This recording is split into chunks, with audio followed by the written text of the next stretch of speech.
So it's 3 a.m. I'm lying in this bed here, the spare room office bed. I cannot sleep. I'm watching some random surf documentary that I couldn't care less about, and I'm as sick as a dog.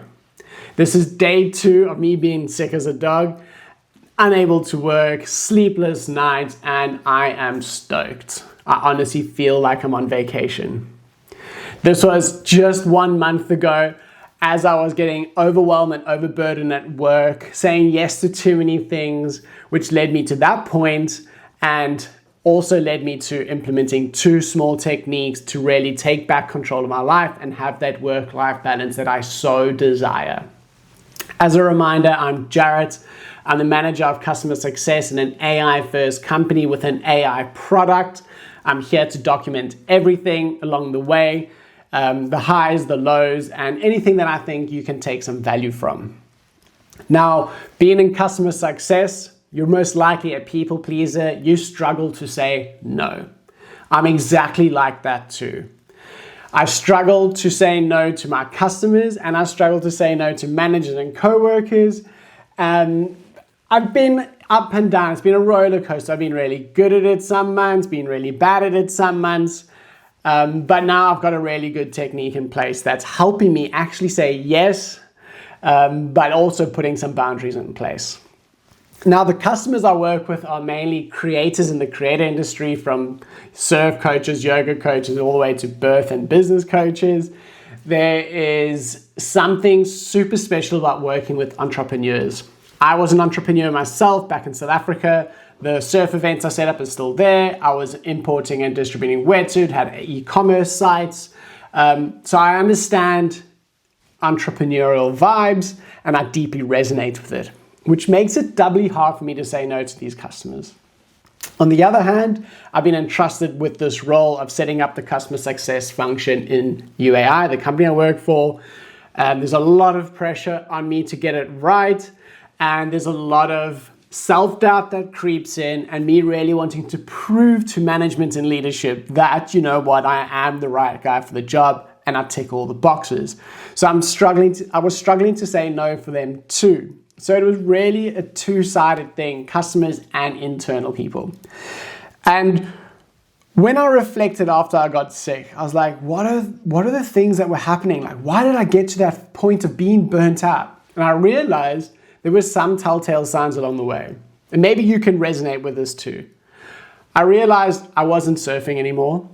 I wasn't even going to check the waves. I wasn't even looking at the surf report. I wasn't doing any exercise each and every day. And I was sacrificing something that's really important to me, like my lunch breaks where my wife and I take the dogs on nice long walks. All these things were just gone.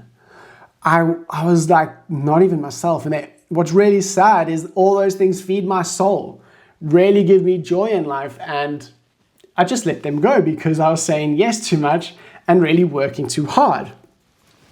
I was actually finding like I was having nightmares about work, waking up in a hot sweat, with panicking, thinking, did I forget to email that customer? Did I forget to do that thing my manager asked?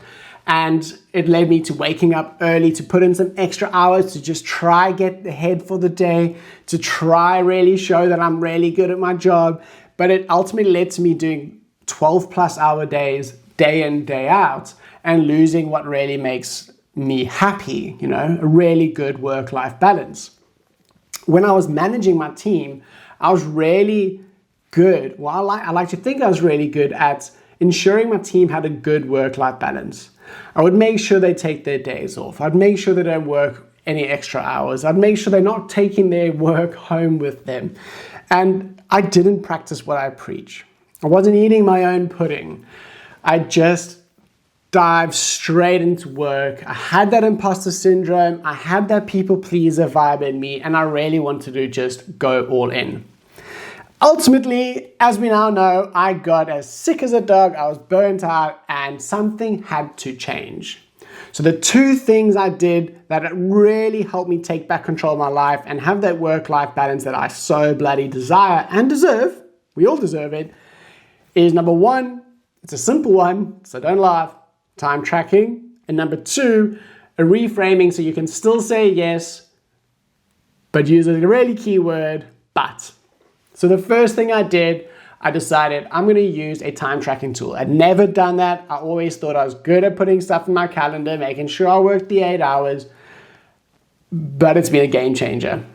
Now I use Toggle Track. There's a bunch of them out there. Toggle Track's free. It syncs with my calendar. I can see what's going on. I set up what work I do when, and I just hit the on button, do the work, hit it off, go on a lunch walk, or go for a surf, hit it back on, finish my 8 hours, and turn it off. It's really, really good and so simple. Not only has it made me not overwork, it's actually made me work smarter, not harder. I'm being way more productive and I'm getting really good work done. So it's really given me that focus back that I was kind of trying to compensate with extra hours. Now, the second thing I re-implemented, and if you're working in a software company, you probably have seen how good your product team are doing this, is saying yes, but. So maybe your manager says to you, I really need you to implement this workflow for when we have new customers come on board. Yes, you want to do it. Yes, you can do it. Yes, but I can only do it next month. Or there's another task that your manager wants to do and maybe it's not forming part of your goals for the quarter. There's absolutely nothing wrong with saying yes, but that's not part of my goals for this quarter, so I can do it next quarter. Put it in the parking lot. It's super empowering for you and it shows that you are committed to your managers, to the ultimately committed to achieving good outcomes, good work, and having success. If they think otherwise, it's a them problem. It's the same for your customers. There's something really respectful about having boundaries. I would never expect someone to overdo it on their side, and I'd hope they don't expect it from me. So when your customer says, I need a call tomorrow, you're like, yes, I understand you need the call, but I'm full. It's okay. In fact, just this past week, I had a customer, first complaint in a while, saying that they cannot book a call with me. They need one on the following Monday. It's like, where am I? So I said, yes, I understand that, but I'm on vacation the one, and I've got a summit on the next one. However, I have this coming Monday. And you know what? So I set the boundaries. I offered a better alternative, and turns out, oh, they can't do that because they're going on vacation too. We are all human. We need work-life balance, and we can all be on the same page with a bit of communication and boundary setting. So, 2 things to take away from today. Time tracker, honestly, game changer. And reframing, using that all-powerful 2 words, yes, but. Give it a go. Good luck with saying it. It took a bit of time for me to get back into the swing of it, but honestly, I'm feeling great.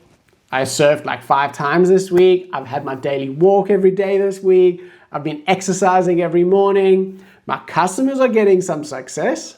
I'm actually doing really well at work, and I'm about 1 month ahead of my goal. So all in all, it's a win-win.